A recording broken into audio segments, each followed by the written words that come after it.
AI is being trained on how you think right now, but there's a law that says your employers can't own it.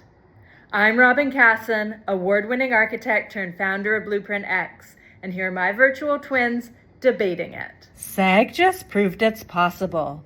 A studio can't own the digital replica of any performer, not their face, not their voice, not how they move.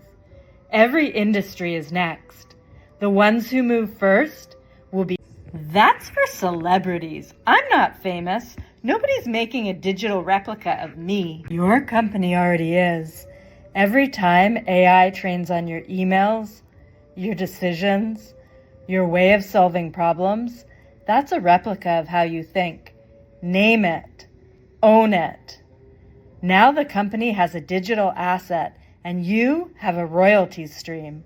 Everyone wins.